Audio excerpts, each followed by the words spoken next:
This week on ANN, church leaders in North America say they are encouraged by a recent Supreme Court ruling that had religious liberty implications. How eating a vegetarian diet could aid the cause against climate change. And Adventist volunteers assist with an immigration crisis in southern Italy. These stories and more coming up.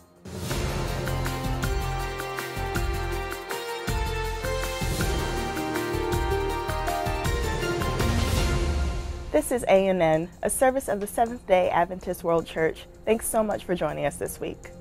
Church leaders in North America were encouraged with a recent U.S. Supreme Court decision that reaffirmed the 1993 Religious Freedom Restoration Act, which safeguards broad religious liberty protections. On June 30, the Supreme Court ruled that closely held companies could opt out of the federal health care mandates to provide contraceptive coverage to employees based on religious liberty. The case was one of the most anticipated cases this term, in which religious liberty and the right to health care collided. Adventist church leader Orland Johnson shares how this decision affects the Adventist church in North America. Well, I think it's a landmark decision, there's no question about it, but what we were encouraged was to seeing the use of the Religious Freedom Restoration Act as used as part of the decision, and that just means that individuals of all faiths will be protected in some form or fashion.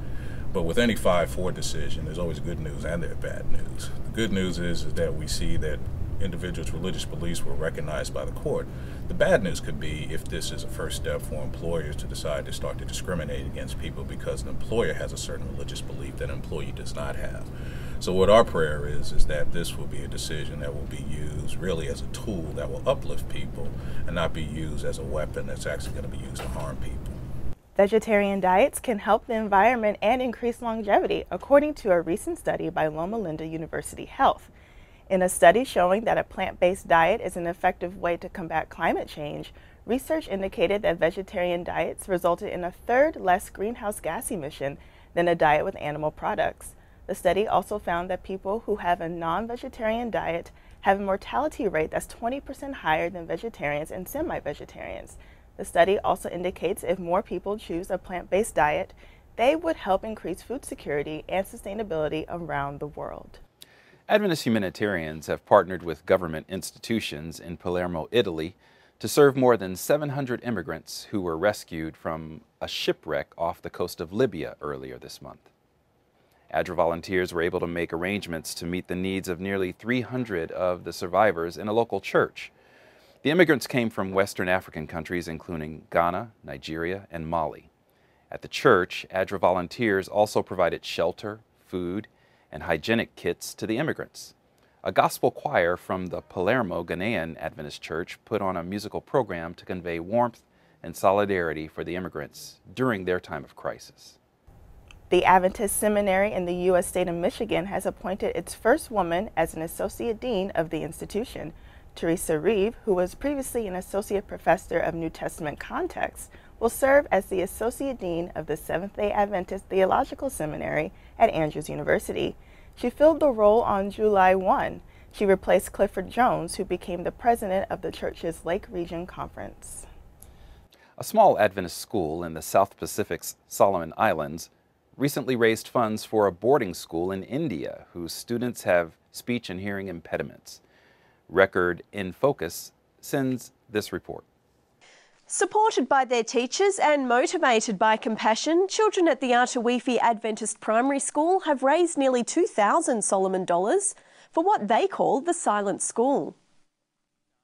The collegial boarding school for boys and girls in India focuses on students with speech and hearing impairments and is supported by the Australian charity Asian Aid. Atawifi Principal George Kaola says he wants his students to recognise the value of giving and helping others. The Youth Ministries Department of the Adventist Church has created and filled a new administrative role to help minister to university students.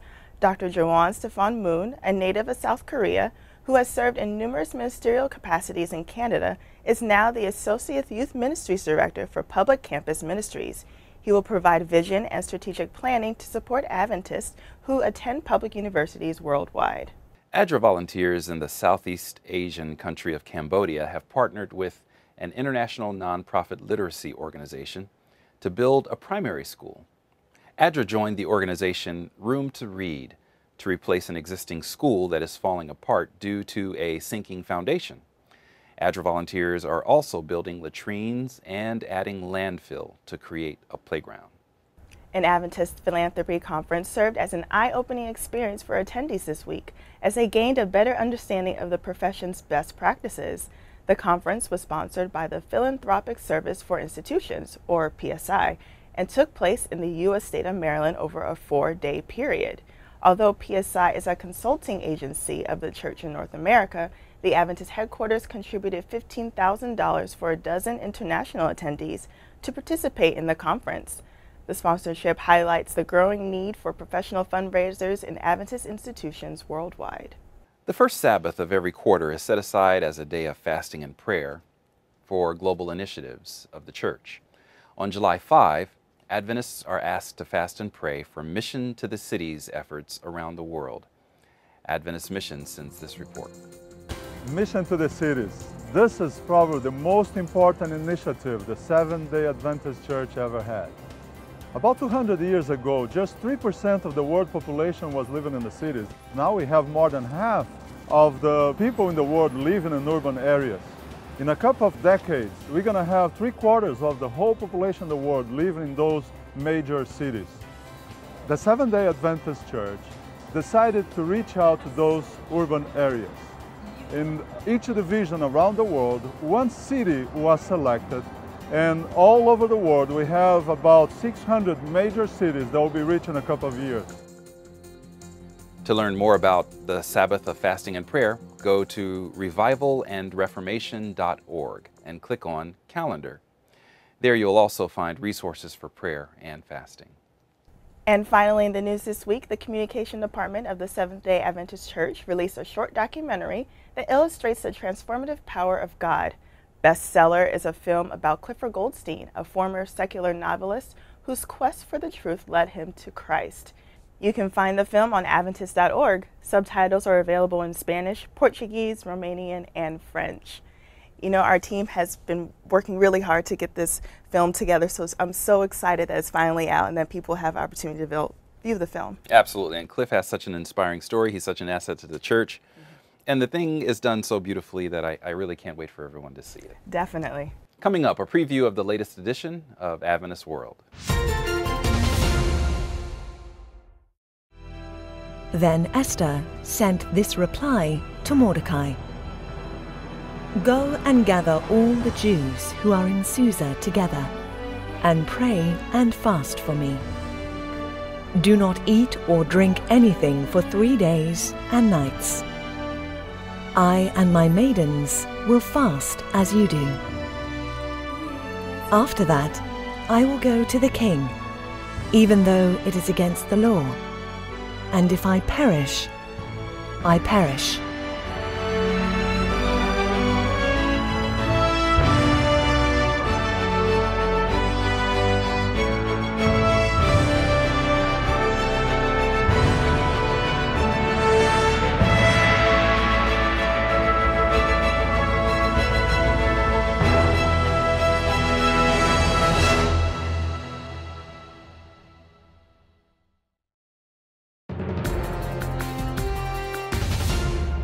Welcome back. For this month's feature from Adventist World, find out where you can learn more about the far-reaching benefits of an Adventist lifestyle. Walona Karamabadi reports. We've always known there are some great things about being a Seventh-day Adventist, especially from a lifestyle standpoint, but you may not have known just how far-reaching some of these benefits are. In the July edition of Adventist World, our cover feature, written by Leslie Martin, professor at Loma Linda University School of Public Health, explores the findings from Adventist Health Study 2. We hope you'll find this article as inspiring as it is informational. Ricky Oliveris takes a look at stories of the gospel going where needs are most unimaginable. You'll be blessed by reading this article as well. And last, but certainly not least, Mark Finley's Bible study called Security in an Insecure World promises to enlighten your personal Bible time with a topic we can all feel a connection to. For these stories and much more, please visit us at www.adventistworld.org. For this month's Adventist Mission Report, Austin Owens shares the eye-opening interactions he experienced in Kenya as he helped to set up a medical clinic.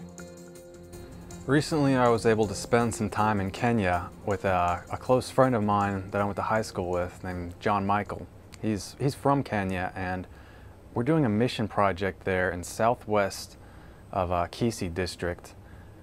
And I hadn't been too much into mission work growing up and the whole idea of it, but due to recent changes in my life and intense studying of the Word, I knew that this is something that I had to do somewhere, anywhere. I had to find my way to doing God's work out in the field.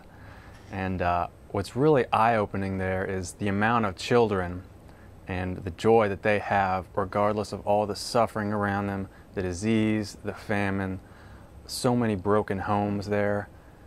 And there's really a spiritual need there as well. Being able to be there was such a blessing. Every day, John Michael and I would go and visit different schools there, and to see the children's faces light up was just one of the most amazing experiences of my life. Because being able to be there was really showing them concretely that there are people across the seas, different places that really care about their suffering, their struggling, really want to give them a better life.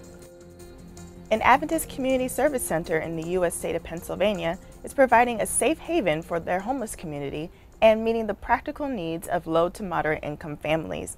Adventist Community Services sent this report.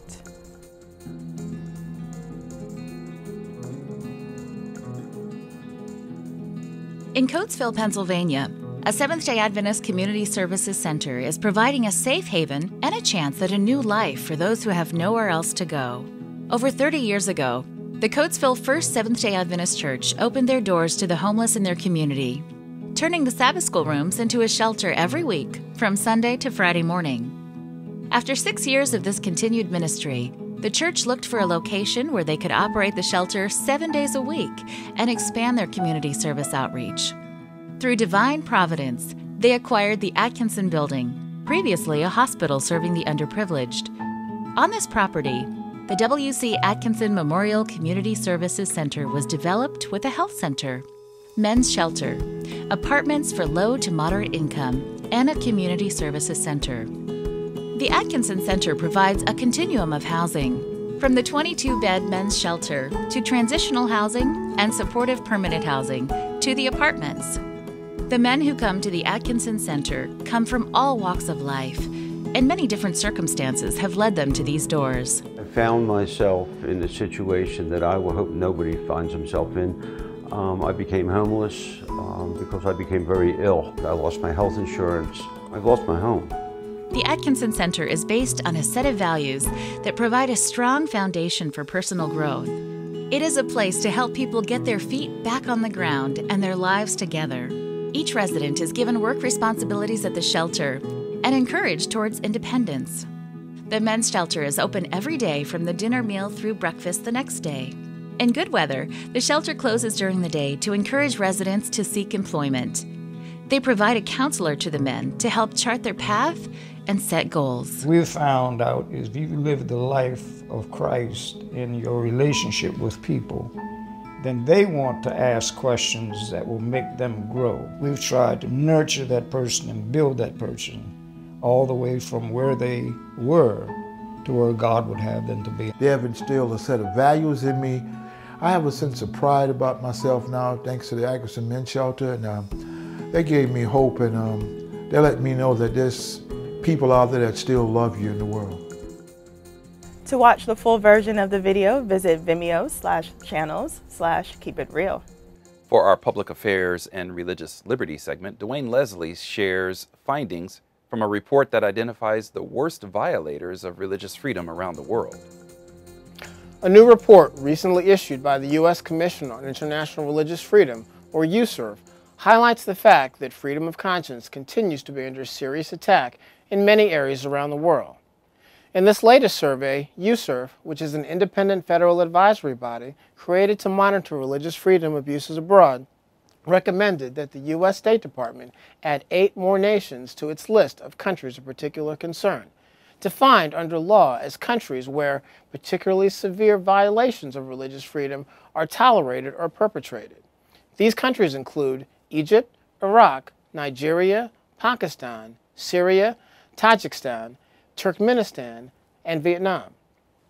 USERV also recommended that 8 other countries be redesignated as countries of particular concern, including Burma, China, Eritrea, Iran, North Korea, Saudi Arabia, Sudan, and Uzbekistan.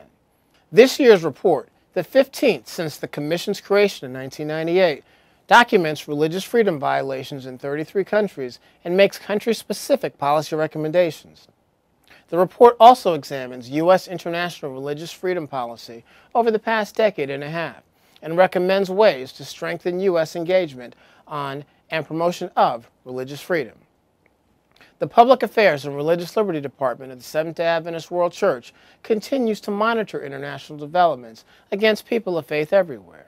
We continue to pray for many of those facing persecution in the listed countries, including Adventist Church member Sajjad Masih, currently serving a life sentence for an alleged blasphemy violation in Pakistan, or the 276 young schoolgirls recently abducted in northern Nigeria by members of Boko Haram.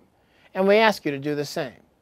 For the most up-to-date information on these matters and other international religious liberty issues, please follow us on Twitter at IRLA_USA.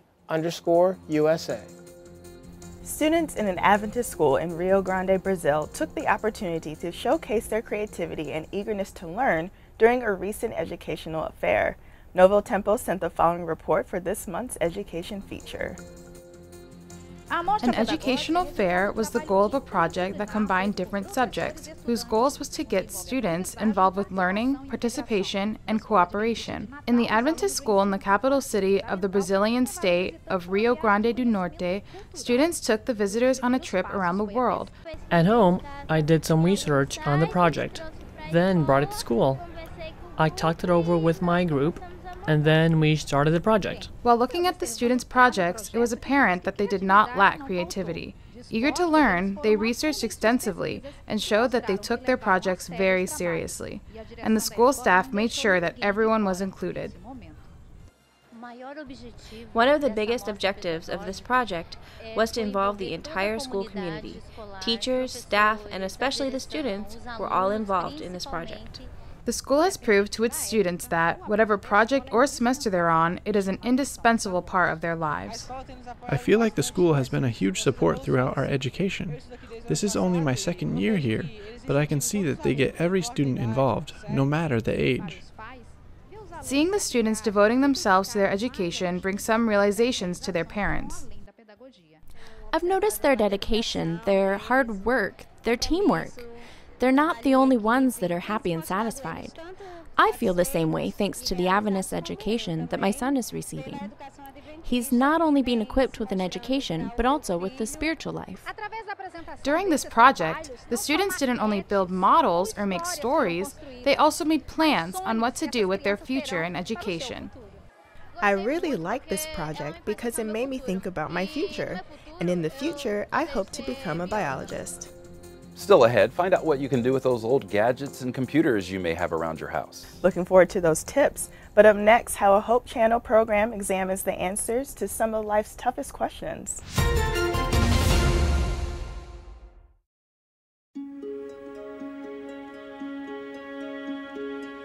All I could see was my husband's body just sinking to the bottom. That day, I will never forget. And that prayer was the hardest prayer I've ever said in my life.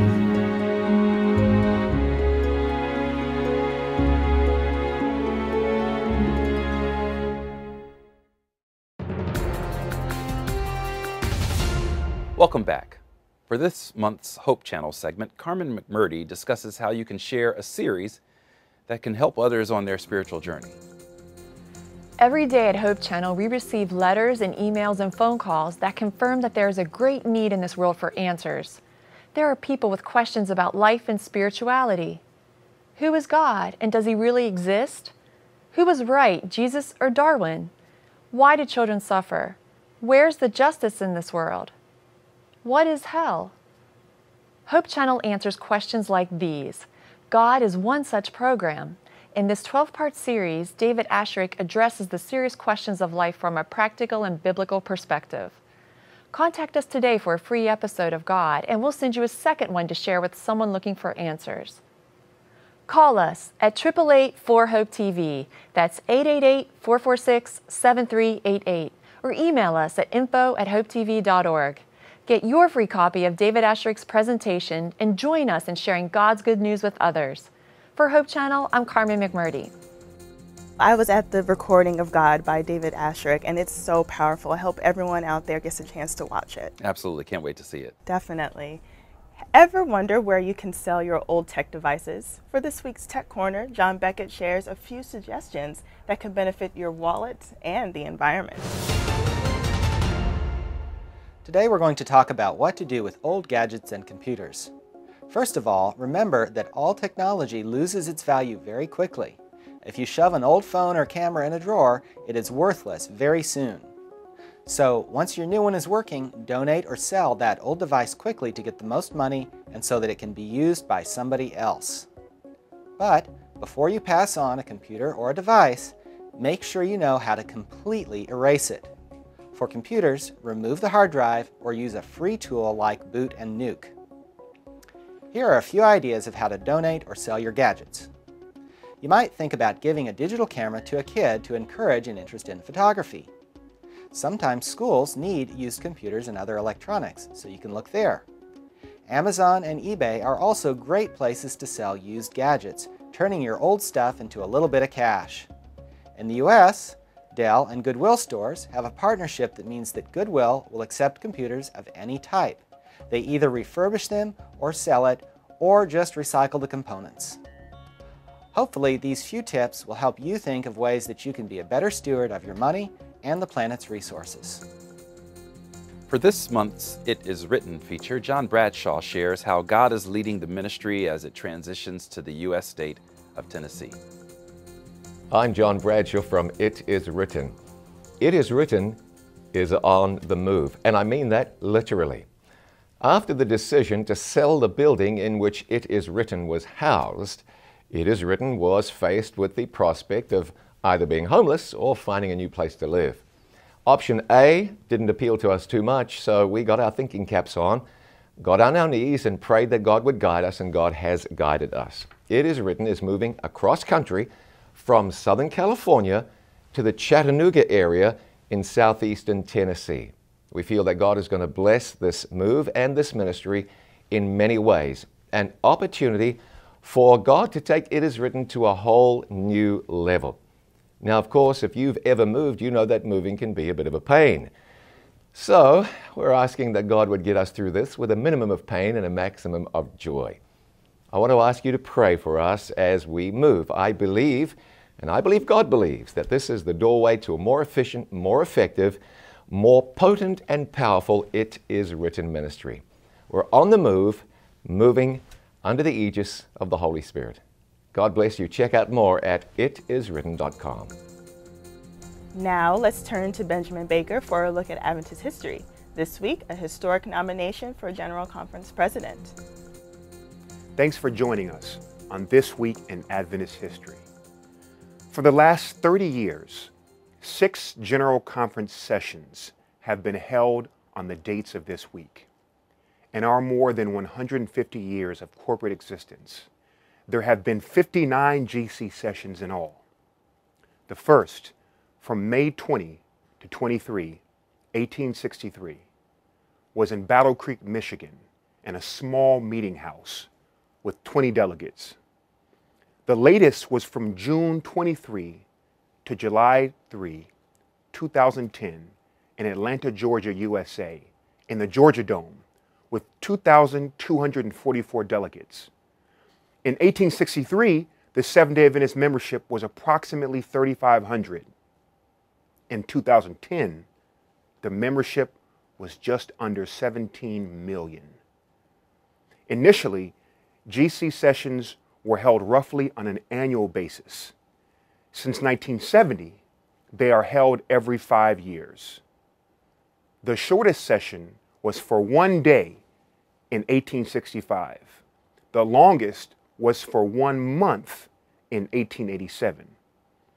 The city that has hosted the most sessions is Battle Creek, Michigan, USA, with 32. The first GC session held outside of the United States was in Vienna, Austria in 1975. One of the most anticipated events at each GC session is the election of church officers, including the President of the World Church. At the start of the 55th session in Indianapolis, Indiana, USA, which began at the end of this week in 1990, the first person of color was nominated to be the General Conference President. Although George Brown declined the nomination, this was an important first for the church. The next GC session will be held in San Antonio, Texas, USA, from July 2 to 11, 2015. We'll see you there. Thanks for watching ANN. Join us next week for more news from the headquarters of the Seventh-day Adventist Church. In the meantime, join our global conversation on Facebook and Twitter. You can connect with other Adventists worldwide and find links to more stories, photos, and videos. Visit Facebook/Adventist News or Twitter/Adventist Church.